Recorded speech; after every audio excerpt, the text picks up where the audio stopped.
नमस्कार, मी यामिनी महामुंडकर. साम संजीवनी या आरोग्यविषयक कार्यक्रमात तुम्हा सगळ्यांचं स्वागत आहे. मंडळी, आजच्या धावपळीच्या जीवनशैलीत चुकीच्या खानपानाच्या सवयींमुळे आणि मानसिक ताणामुळे आपल्या शरीराचं पॉवर हाऊस म्हणजेच आपलं पोट सगळ्यात जास्त प्रभावित होत आहे. आज अनेक जण ॲसिडिटी, गॅसेस, अपचन, बद्धकौष्ठता यांसारख्या बऱ्याच समस्यांना खूप सामान्य समजून दुर्लक्ष करतात. बाजारात मिळणाऱ्या तात्पुरत्या गोळ्या, औषधं किंवा एखादं चूर्ण घेऊन आपण वेळ मारून देतो.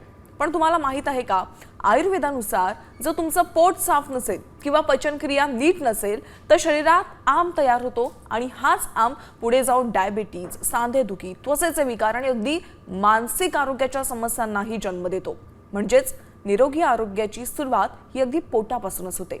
आणि याच महत्त्वाच्या विषयावर आपल्याला मार्गदर्शन करण्यासाठी आपल्या सोबत आहेत सुप्रसिद्ध आयुर्वेद तज्ज्ञ आणि कारवारातील आत्मसंतुलन केंद्राच्या संचालिका डॉक्टर मालविका तांबे. डॉक्टर, मनापासून स्वागत आहे. नमस्कार. थँक्यू. प्रेक्षक हो, आता या लाईव्ह कार्यक्रमात तुम्ही आरोग्याशी निगडीत कोणत्याही समस्यांविषयी डॉक्टरांशी थेट संवाद साधू शकता आणि त्यासाठी आमचा स्टुडिओ क्रमांक अगदी लगेचच लिहून घ्या, 022410106010. आपण विषयाला सुरुवात करूया. डॉक्टर, सध्या पोटाचे विकार खूप वाढलेले आहेत, बऱ्याच समस्या आहेत, पण आयुर्वेदात सगळ्या आजारांचं मूळ हे पोटात असतं, बरोबर? असं म्हटलं जातं. पोट स्वच्छ असेल, पोट साफ असेल तर आपल्याला कोणताही आजार होणार नाही. तर सुरुवातीला सांगा की पोटाचं आरोग्य बिघडण्याची नेमकी कारणं काय आहेत? सगळ्यात महत्त्वाचं मला असं नमूद करावं असं वाटतं की आयुर्वेदाने तर इतक्या हजारो वर्षांपूर्वी पोटाच्या आरोग्यावरती आपलं आरोग्य निर्भर आहे असं सांगितलेलं होतं. म्हणजे पोटाचं आरोग्य म्हणजे काय, तर नुसतं पोट साफ होणं नाही तर पचन नीट होणं. म्हणजे काय, तुम्ही जे काही अन्न खाणार आहात त्याचं नीट पचन होणार, त्याचं जे पचन होऊन त्याच्यातनं एनर्जी तयार झाली पाहिजे तिथपर्यंत आपल्याला त्या पोटातल्या अन्नाला न्यावं लागतं. म्हणजे फक्त एक पोटातनंच पचून ते कुठेतरी लिव्हरपर्यंत गेलं, कुठल्या दुसऱ्या ऑर्गनपर्यंत गेलं एवढंच नव्हे, तर त्याचा वापर शक्तीमध्ये रूपांतरण, ऊर्जेत रूपांतरण होऊन ते वापरलं गेलं पाहिजे, तरच त्याला खरं पचन आपण म्हणतो. आणि तरच त्याला आपण पोटाचं काय म्हणतो ना की वर्किंग पॅटर्न जे आहे ते करेक्ट आहे असं आपण म्हणू शकतो. आजच्या काळात आपण पाहिलं तर एवढ्या वर्षांनी मॅक्झिमम जे डिसीजेस आहेत त्यांचं सगळ्यांचं मूळ कुठेतरी गटमध्ये आहे असं सध्या सांगितलं जाते. म्हणजे अगदी नर्वस सिस्टमशी रिलेटेड मोठे मोठे आजार, ऑटोइम्युन डिसीजेस जे आता सगळीकडे प्रचंड प्रमाणात वाढत जातात तर त्या सगळ्यांचं मूळ कुठेतरी या पोटाच्याच विकारांमध्ये दडलेलं आहे. हे आपल्याला जाणून घेणं अत्यंत गरजेचं आहे आणि ह्याचं आपल्याला पहिलंच इन्फॉर्मेशन जी आहे ती आयुर्वेदातनं मिळालेली आहे. त्यामुळे पचन व्यवस्थित राहणं म्हणजे काय हेच पहिली गोष्ट लोकांना माहिती नसतं. लोकांना काय वाटतं की मी खाल्लं काहीतरी आणि दुसऱ्या दिवशी सकाळी मला पोटाला साफ झाली की बस झालं. एवढं सोपं ते पचन नसतं. पचन जे असतं ते तिथून आपल्याला सेल्युलर लेवलपर्यंत न्यावं लागतं आणि तिथून त्याच्या पचनावरती आपल्याला काम करावं लागतं. आणि त्या सगळ्यामध्ये म्हणून आयुर्वेद जे आहे ते खूप एक प्रभावी उपाय आहे. आता कारणं आजच्या काळात आपण पाहिली तर काय आहे, तर मुख्य म्हणजे आपल्या खाण्यापिण्याच्या संपूर्ण सवयी बदललेल्या आहेत. म्हणजे सकाळी एक तर उठल्यावरती न्याहारी करायची का नाही, त्याच्यानंतर किती वेळाने काही खायचं नाही खायचं, या सगळ्याचा आपल्याला विचार करणं खूप गरजेचं असतं. म्हणजे आपण सोसायटीत पाहिलं तर खूप वेगवेगळे विचार जे आहेत ते सगळे पसरलेले आहेत. तर या सगळ्यांवरती जरा आज आपण थोडा चर्चा करूया. नक्कीच. डॉक्टर, आपल्याला पुण्यावरून कॉल आलाय, मेघना यांनी कॉल केलाय. नमस्कार, माझा आवाज तुमच्यापर्यंत येतोय? हो, येतोय. हा ताई, तुमचा प्रश्न काय आहे? माझा प्रश्न हा आहे की प्रॉब्लेमच्या आधी पोटात खूप दुखते. अच्छा ताई, तुमचं वय किती आहे? वय, माझ्या मुलीचं वय आहे 17 ते 18. अच्छा, म्हणजे तुमच्या मुलीला त्रास होतोय का? हो हो. अच्छा अच्छा, ठीक आहे. ताई, सगळ्यात पहिले म्हणजे ॲज अ स्त्री, तुम्ही पण स्त्री आहात आणि तुमची मुलगी पण स्त्री आहे, ह्याच्याकरता मी अगदी मनापासून एक आग्रह करीन की पाळीला प्रॉब्लेम म्हणू नये. ते आपल्याला निसर्गाने दिलेलं वरदान आहे की ज्याच्यामुळे आपल्या शरीरातली सगळी शुद्धी होते, आपल्या शरीरातलं सगळं पित्ताचा, कफाचा, वाताचा बॅलन्स त्याच्याने राहायला मदत होते. आणि त्यामुळे रिसर्चमध्ये सुद्धा किंवा एकूण आपण जे काही सोसायटीमध्ये बघतो त्याच्यामध्ये स्त्रियांना कुठलेही आजार आहेत ते कमी प्रमाणात होतात किंवा स्त्रियांची आयुमर्यादा जास्त असते. त्यामुळे निसर्गाने दिलेल्या वरदानाला प्रॉब्लेम कधीच म्हणू नये. नेहमी त्याला पाळी या शब्दानेच आपण किंवा पिरियड्स असं म्हटलेलं उत्तम राहील. उलट मी तर नेहमी म्हणते की आपली ती सखीच आहे, कारण की ती सखी जर का आपल्याबरोबर प्रेमाने राहिली तर आपले सगळे प्रॉब्लेम्स जे आहेत ते कुठेही राहत नाहीत. आता पाळीच्या वेळेला जर का पोटात दुखत असलं तर याचा अर्थ आहे की शरीरात कुठेतरी वाताचा दोष आहे की ज्याच्यामुळे आतली एंडोमेट्रियम आहे ती पटकन सुटून येऊ शकत नाही आणि त्यामुळे क्रॅम्प्स ज्या आहेत त्या जास्त प्रमाणात येतात. ह्याच्याकरता काय करायचं, तर सर्वप्रथम तर रोज न चुकता संतुलनचं जे रोज ब्युटी तेल आहे ते पोटाला हलक्या हाताने लावायला सुरू करा. रात्री झोपताना लावलं तरी चालू शकेल किंवा सकाळी आंघोळीनंतर लावलं तरीसुद्धा चालू शकेल. त्याचबरोबरीने आहारामध्ये थोडंसं साजूक तूप म्हणजे घरचं केलेलं जे असतं ते 2-2 चमचे सकाळ संध्याकाळ, लोणी जे घरचं केलेलं असतं ते थोडी खडीसाखर घालून खायला सुरुवात केली तर त्याच्या शरीराने रसधातू व्यवस्थित राहायला मदत मिळू शकेल आणि त्याच्यातनं हे त्रास कमी व्हायला मदत मिळतं. लोकांना कधी कधी आश्चर्य वाटतं की नुसतं तूप खायला सुरुवात केली तर हा त्रास माझा कमी झाला. त्याचबरोबरीने थोडा फळांचा रस, शहाळ्याचा रस, रोजच्याच आपलं जे आपण म्हणतो ना की दिनचर्येमध्ये पाण्याचा वापर जो आहे तो व्यवस्थित केला जाईल. अन्न आहे ते बाहेरचं कोरडं अन्न न खाता घरचं जरा रसरशीत अन्न खाल्लं तर त्याचासुद्धा फायदा होऊ शकेल. आणि संतुलनचं जे फेमिनाईन बॅलन्स आसव आहे ते तुम्ही जर का नियमाने तिला द्यायला सुरू केलं तर मला वाटतं त्रास कमी व्हायला मदत मिळेल. आणि तसंच संतुलनचं फेमिसॅन तेल आहे त्याचा योनी पिचूसुद्धा अगदी तिला नियमाने ठेवायला सांगा. योनी पिचू कसा ठेवायचा, त्याचे अजून काय फायदे होतात याच्याकरता जो माझा यूट्यूब चॅनल आहे डॉक्टर मालविका तांबे नावानी, त्याच्यावरती तुम्ही योनी पिचू हा व्हिडिओ नक्की बघा, तिला पण दाखवा, तर मला वाटतं ती वापर व्यवस्थितपणे करू शकेल. नक्कीच. पुढचा कॉल आपल्याला बीडवरून आलेला आहे. ज्योती यांनी कॉल केलाय. नमस्कार ताई, तुमचा प्रश्न काय आहे? माझा नातू आहे 12-13 वर्षाचा.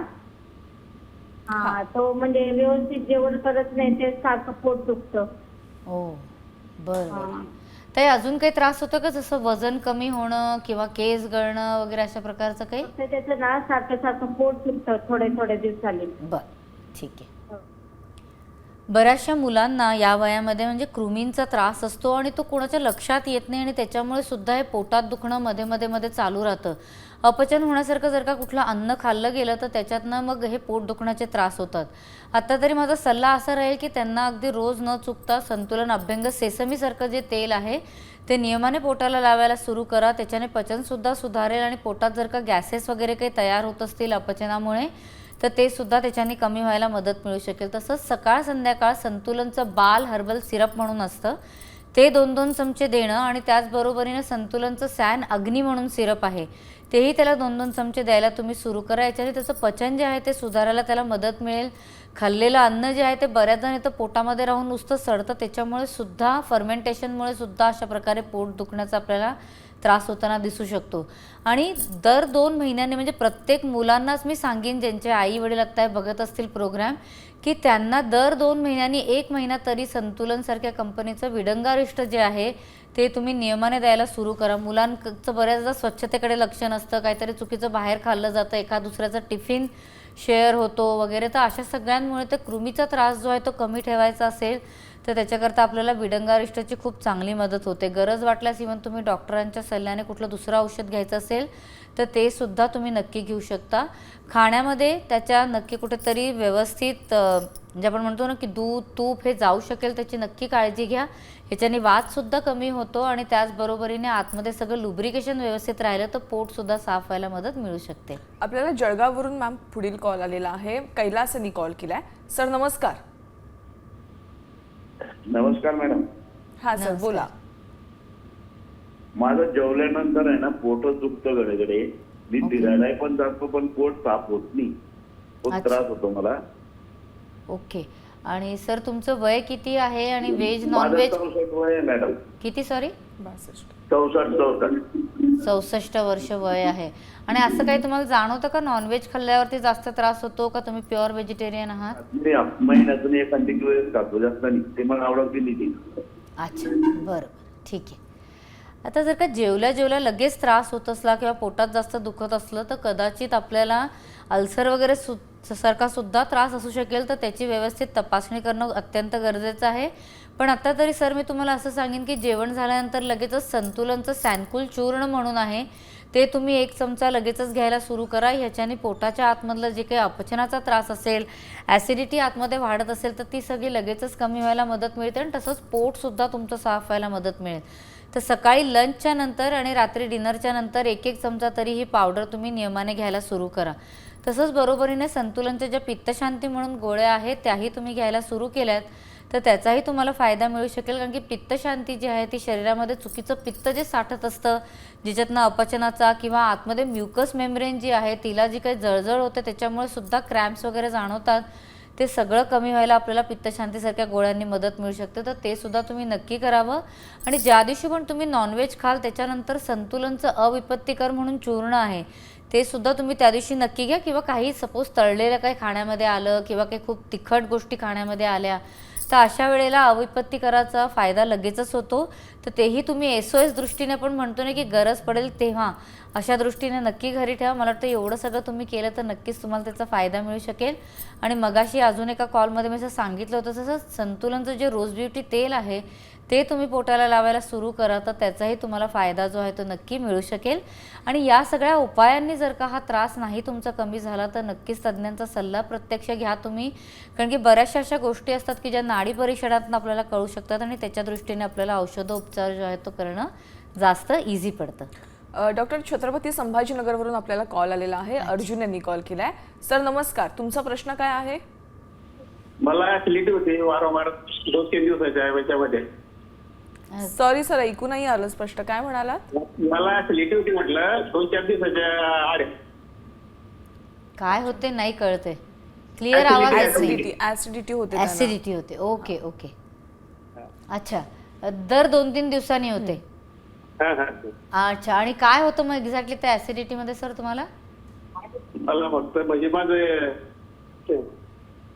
जळजळ होते माझं सर. जळजळ होते. बरं ठीक आहे. आता कित्येकदा कसं होतं की आपल्या पोटामध्ये जे काही पित्त, ज्याला आपण आजच्या काळामध्ये ॲसिड म्हणतो, ते जेव्हा तयार होत असतं त्याच्या वरती रिफ्लक्स येतं. म्हणजे काहीही खाल्ल्यानंतर एकदम त्याचा रिफ्लक्स जाणवतो त्या ॲसिडचा आणि त्याच्यामुळे जळजळ वगैरे यात जे आहे ती खूप जास्त प्रमाणात जाणवते. त्याच्याकरता काय करायचं तर जेवण सुरू होण्यापूर्वी छोटासा आल्याचा तुकडा घ्यायचा, त्याच्यावरती अगदी 1 चिमूट सैंधव मीठ घालायचं आणि तो जो आल्याचा तुकडा आहे तो जेवणापूर्वी व्यवस्थित चावून खायचा. तर त्याच्याने काय होतं की शरीराच्या आत तयार होणारं जे पित्त आहे ते करेक्ट अमाऊंटमध्ये तयार होतं. म्हणजे आपण म्हणतो ना की पचनाकरता जेवढं लागणार आहे तेवढंच ते तयार होतं आणि बाकी जो ओव्हर एक्सेस त्याचं प्रोडक्शन आहे ते होत नाही. तर त्यामुळे सर ते तुम्ही अगदी नियमाने लगेच करायला सुरू करा. जेवणामध्ये जेव्हा तुम्ही जेवायला सुरू करता आहात तेव्हा व्यवस्थित शिजवलेल्या भाताने आहाराची सुरुवात करा. म्हणजे जेवढं मऊ आणि मधुर स्वभावाचं अन्न जे आहे ते पोटामध्ये जाईल तेवढं आपल्याला ॲसिडिटी वगैरेपासून वाचायला मदत मिळते. बऱ्याचदा लोक सुरुवातीलाच कोरडी पोळी भाकरी वगैरे खातात आणि त्याच्यातनं हा त्रास जास्त प्रमाणात होताना दिसतो. जेवल्यानंतर लगेचच संतुलनचं अविपत्तीकर चूर्ण आणि 2 पित्तशांती गोळ्या या सकाळ संध्याकाळ तुम्ही नियमाने घ्यायला सुरू करा. मला वाटतं 15-20 दिवसात 1 महिन्यात तुम्हाला नक्की त्याचा खूप चांगला फरक जो आहे तो जाणवू शकेल. आपल्याला नाशिकवरून कॉल आलाय. डॉक्टर संतोष यांनी कॉल केलाय. सर नमस्कार, तुमचा प्रश्न काय आहे? मला ऍसिडिटी होते असते. अच्छा, काय त्रास होतो सर ॲसिडिटी म्हणजे? ऍसिडिटी होते पोटाला आणि आज पोट साफ होण्याचा अडचण येते. बरं ठीक आहे. एकतर कसं आहे की कोणाला जेव्हा ॲसिडिटीचा त्रास होत असेल त्याने नेहमी लक्षात ठेवावं की जेवणाच्या वेळा ज्या आहेत ते फार मागे पुढे होऊ देऊ नये.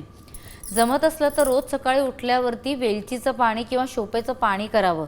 त्याच्याकरता काय करायचं तर 1 चमचा आयदर शोप किंवा 2 वेलचीचे तुकडे जे आपण पॉड्स म्हणतो ना ते तुम्ही पाण्यामध्ये भिजवून ठेवा. रात्रभर भिजल्यानंतर सकाळी एक फक्त उकळी घ्यायची आणि थोडंसं ते पाणी निवलं की गाळून पिऊन टाकायचं. त्याच्याने कुठलाही ॲसिडिटीचा त्रास आहे तो आपल्याला कमी व्हायला मदत जी आहे ती मिळू शकते.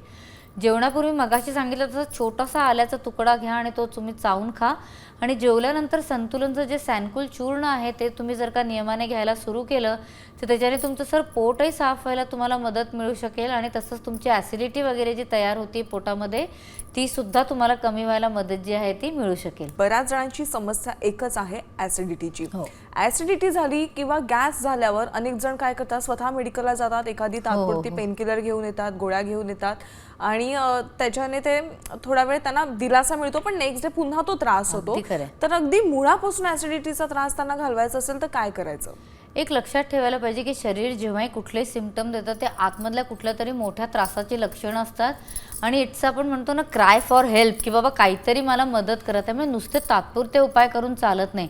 म्हणून जर मगाशी मी सांगितलं तर सॅनकुलसारखं जे चूर्ण आहे ते काय करतं तर ते नुसतं पोट साफ व्हायला मदत नाही करत तर तुमच्या शरीरातली जी पचनक्रिया आहे त्याच्यावर सगळ्यावरती काम करायला मदत करतं. आम म्हणून जो आयुर्वेदातला खूप महत्त्वाचा कॉन्सेप्ट आहे तो कमी करायला आपल्याला संकुलसारख्या पावडरमधनं मदत करता येऊ शकते. आणि एक महत्त्वाचं प्रत्येकाने लक्षात ठेवावं ते म्हणजे प्रोबायोटिक्स. आपण गटबद्दल जेव्हा बोलत होतो त्याच्या हिशोबाने आपल्याला हा विषय जो आहे अजून डिटेलमध्ये व्यवस्थित चर्चा करण्यायोग्य आहे. खरे आपल्याला आता जळगाववरून डॉक्टर कॉल आलेला आहे, तो आपण कॉल घेऊयात. नाना यांनी कॉल केलाय. सर नमस्कार, तुमचा प्रश्न काय आहे?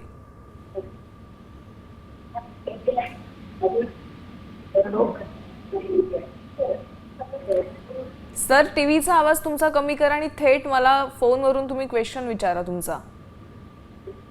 हॅलो. हा सर बोला, तुमचा प्रश्न काय आहे? गॅसचे प्रॉब्लेम भरपूर होत आहे मॅडम. अच्छा, सर तुमचं वय किती आहे? वय 55. 55. आणि गॅसेसचा खूप जास्त प्रमाणात त्रास होतोय. हो.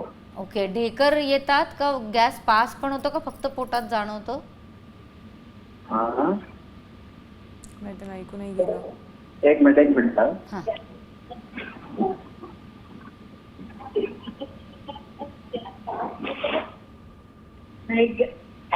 गॅस निघतो, गॅस गॅस बेकार बिकार काहीच होत नाही. गॅस निघतो. बरं, ठीक आहे. आता काय करायला पाहिजे? जेवणापूर्वी एक अगदी छोटीशी गोष्ट तुम्ही सुरू करा, ते म्हणजे आलं, लिंबू आणि मध ह्याचा रस तुम्ही घ्यायला सुरू करा. तर साधारण पाव चमचा आल्याचा रस काढायचा, आलं किसून घ्यायचं, नुसतं तुम्ही पिळलं तरीसुद्धा त्याचा रस निघू शकेल. अर्ध्या लिंबाचा रस घ्यायचा आणि त्याचबरोबरीने अर्धा चमचा त्याच्यामध्ये मध घाला. आणि हे जे आहे मिश्रण हे तुम्ही जेवणापूर्वी घेऊन टाका, म्हणजे याच्याने तुमचं पचनशक्ती जी आहे ती व्यवस्थित राहील. गॅस जो आहे तो तयार होणार नाही, किंवा तयार जरी झाला तरी तो पटकन निस्सरण व्हायला तुम्हाला मदत मिळेल. म्हणजे त्याच्यातनं बऱ्याचशा लोकांना कसं गॅसेसमधून घाण वास वगैरे येतो, असा सगळा त्रास होतो, तो बिलकुलसुद्धा या मिश्रणानंतर येत नाही.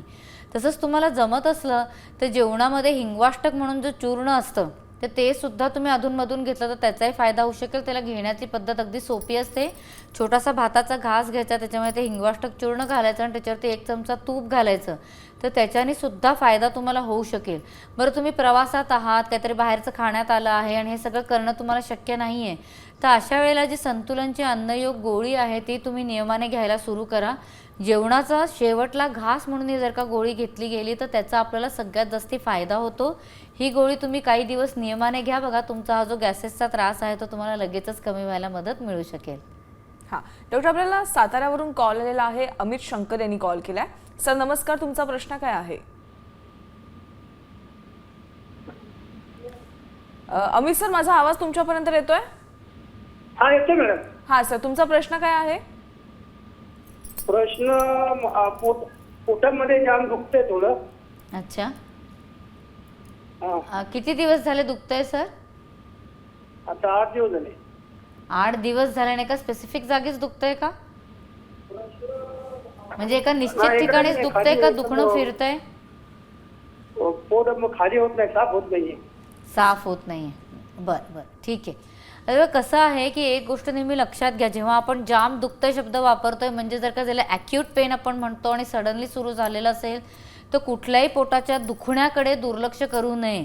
आता आपल्याला माहिती आहे की मधून आपल्याला हा त्रास होतो, पोट साफ नाही झालं की आपल्याला त्रास होतोय, किंवा ॲसिडिटी झाल्यानंतर त्रास होतोय, तर त्या दुखण्याकरता आपण घरी उपचार काही घेतले तर गोष्ट वेगळी असते. पण पोटाच्या कुठल्याही ॲक्यूट दुखण्याकडे दुर्लक्ष करायचं नसतं. लगेचच तुमचे लोकली जे तज्ज्ञ आहेत त्यांचा सल्ला घ्यायला पाहिजे. आता पोट साफ होत नसलं सर तर 2 गोष्टी तुम्ही करू शकता. एक तर रोज रात्री झोपताना अर्धा कप गरम पाणी घ्या, जेवढं तुम्हाला सोसवेल तेवढं, आणि त्याच्यामध्ये 2 चमचे साजूक तूप घाला आणि 1 चिमूट सैंधव मीठ घालायचं, आणि हे जे आहे ते तुम्ही रोज रात्री झोपताना प्या. याच्याने तुमच्या आतड्यांमध्ये जो कोरडेपणा येऊन हे सगळं पेन किंवा क्रॅम्प्स वगैरे सारखा त्रास लोकांना जनरली होतो तो कमी व्हायला आपल्याला मदत जी आहे ती करता येऊ शकते. इवन जेवणामध्ये सुद्धा आमटीमध्ये चांगली पोळी कुस्करून खाणं, कोकम जो आहे त्याचा वापर करणं, किंवा हिंग जो असतो तो थोडासा फोडणीमध्ये वापरणं, हे सगळं जे आहे ते आपल्या पचनामध्ये आणि याच्यामध्ये मदत करू शकतात. तर ह्याचा सुद्धा तुम्ही वापर जो आहे तो लगेच करायला सुरू करा. जेवल्यानंतर 1 वाटी ताक थोडंसं जिरं पूड आणि थोडंसं काळं मीठ घालून तुम्ही घ्यायला सुरू केलं तर त्याचाही तुम्हाला पोट साफ होण्याकरता फायदा जो आहे तो मिळू शकेल. आणि त्याचबरोबरीने रात्री झोपताना संतुलनचं जे सॅनकुल चूर्ण आहे तेही तुम्ही नियमाने घ्यायला सुरू करा. त्याच्याने तुमचं पचनही सुधारेल, तुमचं जे दुखणं आहे ते सुद्धा कमी होईल आणि पोटही साफ व्हायला मदत मिळेल. मुख्य म्हणजे काय आहे की सॅनकुलची सवय बिलकुलच लागत नाही, त्यामुळे ते आपण निर्धास्तपणे घेऊ शकतो. त्याला वयाची मर्यादा नाही. अगदी लहान मुलांपासून मोठ्यांपर्यंत घरात जे पण कोणी असेल त्या सगळ्यांना सॅनकुल चूर्ण जे आहे ते घेतलेलं चालू शकतं. तर हे तुम्ही नक्कीच घ्या. हे सगळे उपाय केल्याने मला वाटतं तुमचा हा जो त्रास आहे तो नक्की कमी व्हायला मदत मिळेल. पण जर का हा त्रास थांबला नाही किंवा हे ॲक्यूट पेन सतत होतच राहिलं तर दुर्लक्ष न करता तुम्ही तज्ज्ञांचा सल्ला घ्यावा. जसं आयुर्वेदिक तज्ज्ञांकडे गेलात तर नाडी परीक्षण वगैरे करून प्रकृतीनुरूप तुम्हाला व्यवस्थित औषधोपचार जो आहे तो मिळू शकेल. डॉक्टर, आता एक महत्त्वाचा प्रश्न की पोटाच्या समस्या होतात का तर आपला आहार बिघडतो कुठेतरी, जेवणाची वेळ बदलते. अगदी खरं. त्यामुळे प्रेक्षकांना तुम्ही ते सांगा की आपली जेवणाची वेळ कशी असायला पाहिजे आणि आहारात नेमकं काय काय असलं पाहिजे. बघा, मुख्य म्हणजे एक लक्षात ठेवणं की जेव्हा की जेवणाच्या वेळा तर नक्कीच आपल्या रोजच्या सेमच असल्या पाहिजे, 15 मिनटं इकडे तिकडे. पण काही लोकांना जेवणामध्ये आपल्याला म्हणतो ना की 2 मील्स दिवसभरामध्ये चालतात, काही लोकांना 3 मील्स चालतात. पण त्याच्याहून जास्त वेळा काहीतरी खाणं जे आहे ते अत्यंत चुकीचं आहे. बऱ्याचदा लोकांना सवय असते की 2 जेवणाच्या मध्ये येता जाता काहीतरी तोंडात घालतात आणि त्याच्याने सुद्धा हा शरीरामध्ये आम तयार होतो. आयुर्वेदामध्ये क्लिअरली सांगितलेलं आहे की अध्यशन म्हणजे 2 जेवणांच्या मध्ये, म्हणजे पहिलं जेवण पचल्यानंतर दुसरं जेवण घ्यावं. त्याच्यामध्ये काही खाल्लं तर त्याच्यातनं त्रास सुरू होतो आणि जेवणाच्या वेळा चुकल्या तरी त्याच्यातनं आपल्याला त्रास जो आहे तो सुरू होऊ शकतो. त्यामुळे या 2 गोष्टी नक्की टाळाव्या. बरं, दुसऱ्यांचं बघून आपलं काहीतरी ठरवू नये. म्हणजे आता समोरचा आहे तो कुठलं तरी डाएट फॉलो करतो आणि त्याला 2दा खाऊन त्याला चालतंय म्हणून मला सुद्धा ते चालेल असं नव्हे. त्यामुळे भूक लागलेली असताना चुकीची म्हणजे डोक्यामध्ये हे ठेवू नये की भूक लागली असली तरी सुद्धा मी काही खाणार नाही. त्यामुळे भुकेच्या वेळेला न खाणं आणि भूक नसताना खाणं या दोन्ही गोष्टींचा खूप चुकीचा परिणाम आपल्या हेल्थवरती होतो. त्यामुळे आहाराच्या वेळा नक्की तुम्ही पाळायला पाहिजे. सगळ्यात महत्त्वाचा जो आहे तो म्हणजे आहार आपल्याकडे सात्विक घ्यायला सांगितलेला आहे, म्हणजे जो पचायला सोपा असेल, तुमच्या प्रकृतीच्या अनुरूप असेल आणि त्याच्याच हिशोबाने आपण खाणं पिणं जे आहे ते ठेवायला पाहिजे. सध्याच्या काळामधलं एक महत्त्वाचं जे मला चूक आता दिसती आहे ते म्हणजे मिलेट्सचा वापर सगळीकडे प्रचंड प्रमाणात होतोय.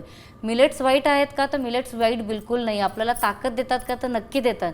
पण ज्याच्या शरीरामध्ये ऑलरेडी रुक्षता असेल, त्याच्या शरीरामध्ये ताकद कमी असेल, अशा व्यक्तीने जर का मिलेट्सवरती फार जोर दिला तर त्याच्या शरीरामध्ये अजून रुक्षता तयार होऊन आतड्यांमध्ये कोरडेपणा येतो आणि त्याच्यातनं मग सगळा त्रास जो आहे तो अजून पुढे सुरू होतो.